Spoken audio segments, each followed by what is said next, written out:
অশেষ ধন্যবাদ দিছোঁ আজমল চাহাবক।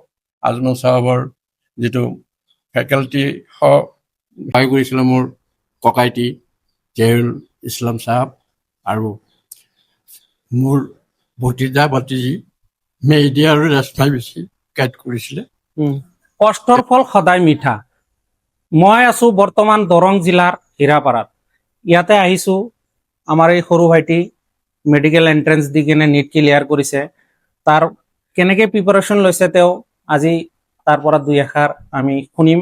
আৰু ভৱিষ্যতে যিবিলাক ডক্টৰীৰ কাৰণে নীটৰ কাৰণে প্ৰিপাৰেশ্যন কৰি আছে কেনেকৈ কৰিব লাগিব গোটেইখিনি কথা কৈ দিব, কি কি পঢ়িব লাগিব। এট ফাৰ্ষ্ট তোমাৰ নামটো কোৱা। মোৰ নাম ৰাণা শাহিদ মেহমুদ।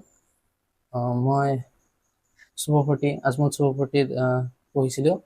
11-12 তাতে ইণ্টিগ্ৰেটেড কৰিছিলোঁ, তাৰপিছত 2 বছৰ ড্ৰপ লাগি গ'ল। আৰু ফাৰ্ষ্ট ড্ৰপত মানে মই পঢ়িয়ে আছিলোঁ ভালকৈ, বাট মোৰ মাজতে বেমাৰ হৈ গ'ল। সেইটো কাৰণে মানে অলপ 2-3 মাহৰ লেগ হ'ল। তাৰপিছতো ভালকৈ যিমানখিনি পাৰোঁ কৰি দিওঁতে আশা কৰিছিলোঁ যে যোৱাবাৰে পাওঁ, কিন্তু অলপ 2 মাৰ্কৰ কাৰণে মোৰ নহ'ল। মোৰ 474 আহিছিল, কাট অফ কৈছিল আপোনাৰ 476। তো 2 মাৰ্কৰ নাপালোঁ, বৰ বেয়া লাগিছিল। কিন্তু এইবাৰ আকৌ উত্তীৰ্ণ হওঁতে মোৰ ভালে আহিছে, 576, 19,000 ৰেংক আহিছে। চাওঁ এতিয়া কি হয়। এইবাৰ তোমাৰ টোটেল মাৰ্ক কিমান পাইছা? 576। আচ্ছা, আজি যে তুমি ইমান নেট ক্লিয়াৰ কৰিলা, আজি ইমানটোৰ কাৰ কাৰণে আগবাঢ়ি গৈছা? কোনটো ইনষ্টিটিউটত পঢ়িছা, কেনেকে পঢ়িছা? তুমি গোটেই তোমাৰ লাইফ ষ্টাইলটো কোৱাচোন, কেনেকে পঢ়িছা? মই আজমল চৌধুৰীত পঢ়িছিলোঁ। আজমল চৌধুৰীত তাতে আগৰ পৰা এটা ৰুটিন থাকে আপোনাৰ কেনেকে পঢ়িব লাগে। সিহঁতৰ যদি দিয়া ৰুটিনটো জাষ্ট কনচিষ্টেঞ্চিৰে আপুনি ফ'ল' কৰে, তাকো আপোনাৰ হৈ যাব। সিহঁতৰ ৰুটিনত অবভিয়াছলি 12 আৱাৰ প্লাছ আপোনাৰ ৱৰ্ক ষ্টাডি থাকিবই। সিহঁতৰ ক্লাছেছ বহুত ভাল হয়, টিচাৰ্ছবোৰ বহুত ফ্ৰেণ্ডলি হয়। আপোনাৰ যিকোনো ডাউট থাকিলে পাৰ্চনেলি আপুনি সুধিব পাৰে। আৰু পাৰ্চনেল কিবা গ্ৰাছ থাকিলে যে বেয়া লাগি আছে, এইটো কাৰণে বেয়া লাগি আছে, সিহঁতে কৈ দিয়ে। লাষ্ট ইয়াৰ যেতিয়া মোৰ হোৱা নাছিল, মোক বহুত ছাপৰ্ট কৰিছিল যে একো নাই, নেক্সট টাইম ভাল কলেজ পাবা। চ' সিহঁতৰ হেল্প আৰু গাইডেঞ্চেৰে।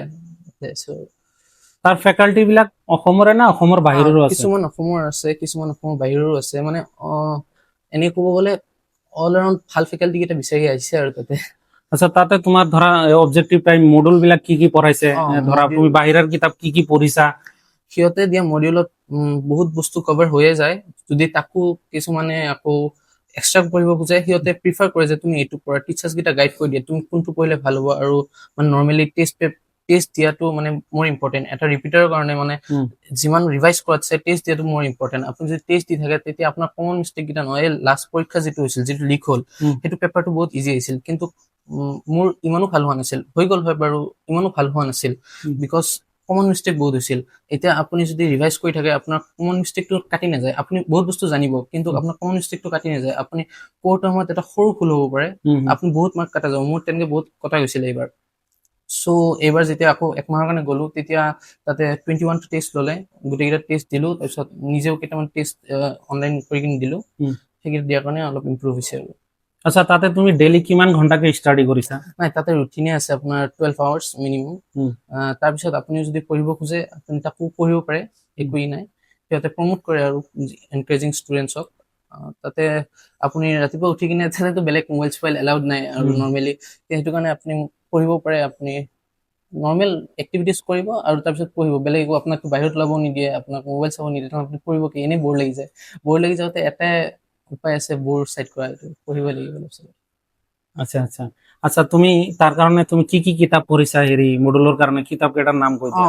মডুলৰ কাৰণে আপুনি নৰ্মেলি আপোনাৰ NCERT যিটো আছে, যিটো 12ৰ কাৰণে ইউজ হয়, সেইটো ৰিভাইজ কৰি থাকি সেইটো ৰিভাইজ কৰিলে হ'ল। কিন্তু ৰিভিজনতছে বেছি কুৱেশ্যন প্ৰেক্টিচ। আপুনি য'ৰ পৰা পায়, যেনেকে পায়, সিহঁতে গাইড কৰে কোনটো কুৱেশ্যন কৰিব লাগে। কিন্তু সিহঁতৰ গাইডেঞ্চ মতে আপুনি যিমান পাৰে কুৱেশ্যন প্ৰেক্টিচ কৰিব লাগে। বিকজ কুৱেশ্যন প্ৰেক্টিচ নকৰিলে একো নহ'ব। মানে কুৱেশ্যন প্ৰেক্টিচে আপুনি গম পাব আপুনি ক'ত ভুল আছে। আৰু যেতিয়া মানে এই একমাহৰ টাইম আছিল, আৰু যেতিয়া শ্বৰ্ট এমাউণ্ট অফ টাইম থাকে, মানুহে ভাবে যে এতিয়া কি পঢ়িম, এতিয়াতো একো হোৱা নাই, তেতিয়া নৰ্মেলি মোৰ মতে আৰু কি কুৱেশ্যন প্ৰেক্টিচ কৰাটো বেষ্ট। বিকজ আপুনি যেতিয়া কুৱেশ্যন প্ৰেক্টিচ কৰিব, আপুনি গোটেই বস্তু আকৌ নপঢ়ে, আপুনি সেইখিনি পাৰ্ট পঢ়িব যিটো আপুনি নাজানে, জাষ্ট সেই টপিকটো পঢ়িব যিটো আপুনি নাজানে উম। তেনেহ'লে আপুনি গোটেই টপিকটো বাৰে বাৰে পঢ়ি থাকি একে বস্তু যিটো মনত আছে সেইটো মনত পেলাই লাভ নাই, যিটো মনত নাই সেইটোহে মনত পেলাব আপুনি। তো কুৱেশ্যন প্ৰেক্টিচ কৰিলে মোৰ মতে আৰু ভাল আৰু মই প্ৰিফাৰ কৰোঁ আৰু কি মই নাজানো বেলেগ কেনেকৈ কৰে। আচ্ছা, বদৰুদ্দিন আজমলক কি ক'ব মই বিচাৰা? বদৰুদ্দিন আজমলক মনৰ পৰা ধন্যবাদ জ্ঞাপন কৰিছো। এনেকুৱা ইনষ্টিটিউট আৰু হ'ব লাগে য'ত য়ং চিলড্ৰেনছত এনকাৰেজ কৰা হয়, আৰু এইটো এনেকুৱা ইনষ্টিটিউট হ'লে চব কৰ্চতে মানে নট অনলি নিট জে আপোনাৰ LLB সিহঁতৰ এনেকুৱা বহুত আছে, আৰ্টছৰ ফিল্ডতো আছে।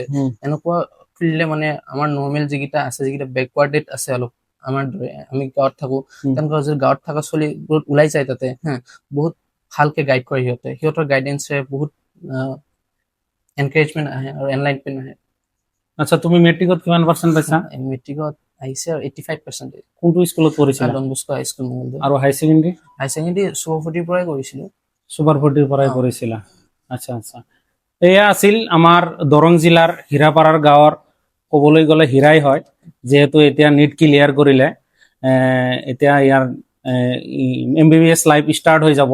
আমি চবেই যাতে দোৱা কৰোঁ যে ভাল এটা ডক্তৰ হৈ আহি কিনে আমাৰ সমাজক ভাল সেৱা কৰিব পাৰে, তাৰ কাৰণে আপোনালোকেও দোৱা কৰিব। যিকোনো এক্সাম পাছ কৰিবলৈ হ'লে খালি কষ্ট যে ষ্টুডেণ্টেই কৰে সেইটো নহয়, তাৰ পিছফালে আছে গাৰ্জিয়ান। এটা ভাল গাৰ্জিয়ানৰ দৰকাৰ, গাইডেন্সৰ দৰকাৰ। তাৰ কাৰণে আজি ৰাণা শাহিদ মেহমুদ তাৰ মা দেউতাকৰ ভাষ্য শুনিম, ইহঁতে কেনেকে প্ৰিপাৰেশ্যন কৰাইছে আৰু ইহঁতেও কিমান কষ্ট কৰিছে সেইটোও জানিম। আপোনাৰ ল'ৰা যে আজি নিট ক্লিয়াৰ কৰিলে, কেনেকে কৰিলে, আপোনালোকে কিমান কষ্ট কৰিছে তাৰ দুই এষাৰ ক'ব। ল'ৰা এজনক মানুহ বনাবলৈতো কষ্ট কৰিব লাগে, আমি চবেই গাৰ্জেনে বেছি কষ্ট কৰে। তো সেই কষ্টৰ ফল আমি পাইছোঁ। আজি মোৰ ল'ৰাটোৱে মোক প্ৰাউড কৰাইছে সেইখিনি, আৰু যিখিনি কৰিব লাগে এজন ছাত্ৰক গাইড কৰিবৰ কাৰণে, যত্ন ল'বৰ কাৰণে, সেইখিনি আমি সম্পূৰ্ণকে কৰাৰ ব্যৱস্থা কৰিছিলোঁ। কষ্ট আমাৰ হৈছে, বহুত কষ্ট হৈছে। ফাইনেন্সিয়েলি আমি অলপ বেকৱাৰ্ড আছিলোঁ।